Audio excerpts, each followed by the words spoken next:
Hey everyone, welcome to the fourth lesson of the CrowPanel Pico HMI Display tutorial series. In this session, I'll show you how to create a drawing pad using the CrowPanel board. This process won't dive into hardware specifics. Instead, it's more about code analysis, making it a pretty straightforward lesson.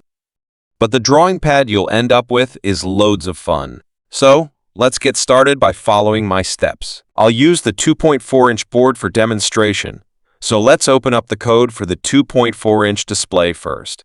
If you're still unsure about where to download the codes and files used in the video, you can click on the course materials link in the description section below the video to proceed with the download. Once you've opened the codes, you'll encounter a familiar library, TFT-ESPI, which provides display and touch drivers for our board. However, we need to configure it manually. The configuration process has been demonstrated in detail in the second lesson. So in this session, I'll take a simpler approach by replacing the already modified configuration file. Click on File, open Preferences, copy the path where libraries are stored, and navigate to any folder of your choice.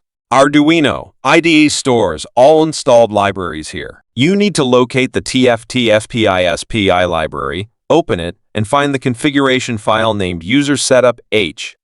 Next, locate the folder where the configuration files are kept in the Files section of the course materials. Find the already modified user setup file for a 2.4-inch display. Copy it into the TFT-ESPI library and replace the original one. That's it. Your TFT-ESPI library is now configured. Next, let's head back to the Arduino IDE and dive into analyzing the code. In the setup function, we first initialize the board, including setting up the serial communication, display, and touch functionalities. Once initialized, the screen transitions through different colors, full screen to verify its display capabilities. After successful verification, we move on to building the interface of the canvas. Here, I've utilized three functions: fill circle, fill rect, and fill triangle. At the origin of the screen, which is the top left corner, I've drawn solid shapes: a circle, a rectangle, and a triangle. Next, let's move on to the loop function. In the loop function, I continuously check the return value of getTouch to determine if a touch event has occurred. When a touch occurs, the return value is true, and subsequently, the coordinates of the touch are printed to the serial port. Then, we judge the position of these coordinates based on three conditions. In the first condition, if the x-coordinate of the touch is less than 50, and the y-coordinate is also less than 50, the condition is met, which corresponds to the circle drawn in the setup function above. When a touch occurs within this circular area, the first condition holds true. Similarly, the second and third conditions correspond to the rectangular and triangular areas drawn in the setup function, respectively.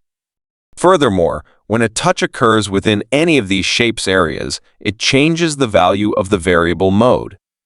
This variable mode is a global variable declared at this location in the code. However, when a touch occurs outside these three shapes areas, a switch statement is used to execute corresponding operations based on the value of mode. If mode is 1, a solid circle is drawn at the coordinates of the touch.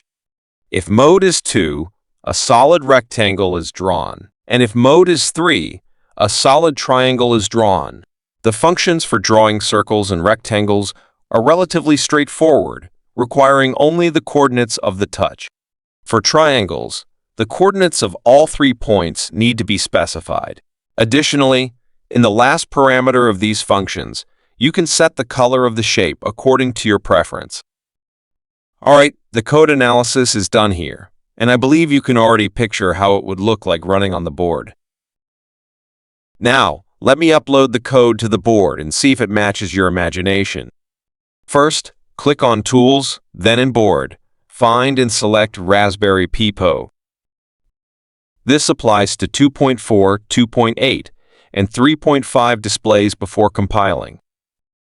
Next, connect the board to your computer using a USB-C cable. Once connected, click on Tools again, and under Port, Select the serial port corresponding to your board. Finally, click to upload the code. The upload process is quite fast. Once done, you'll see the board automatically reset. It will then start executing the code, changing colors across the screen, and drawing three shapes: a circle, a rectangle, and a triangle in the top right corner. When I touch the screen, it leaves a circle where the stylus touches. After touching the rectangle in the top left, touching the screen again leaves a rectangle.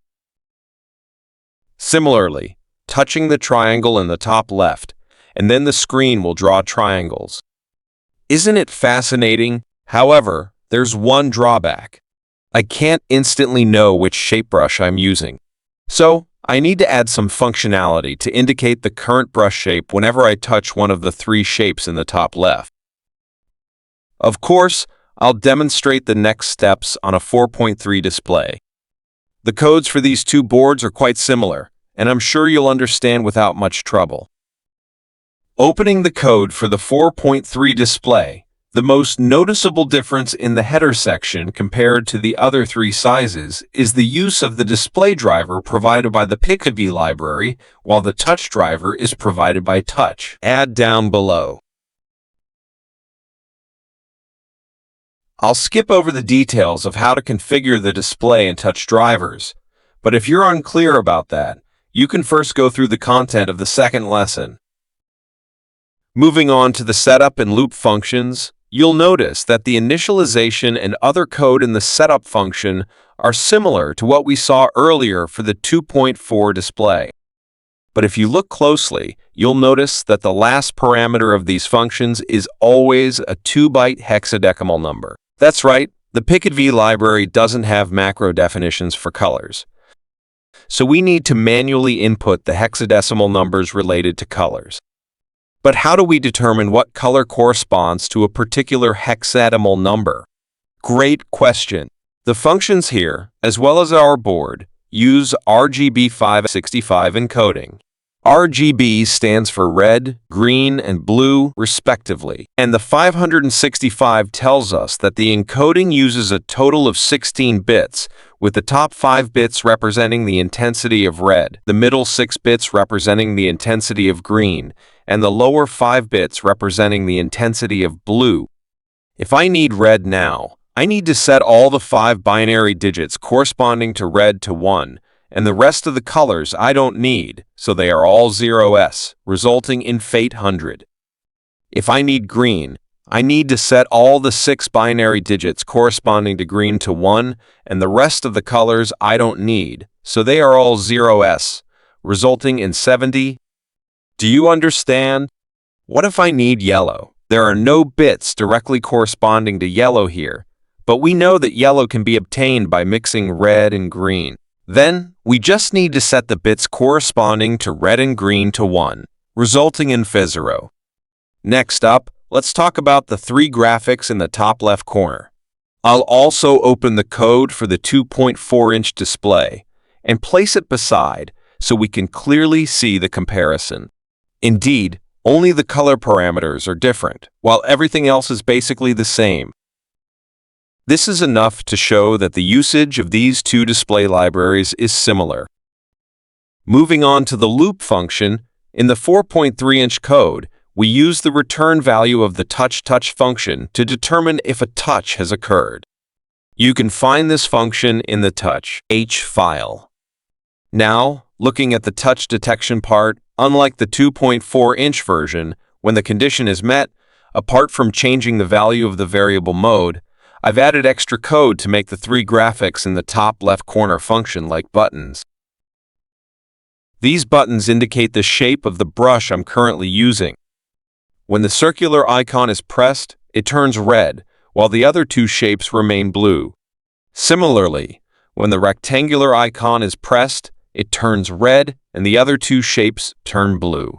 The same effect applies to the triangular icon. Lastly, we draw the corresponding graphics at the touched coordinates. This part is similar to the 2.4-inch code, so I won't repeat it. Now, let's upload the code to the board and see the final result.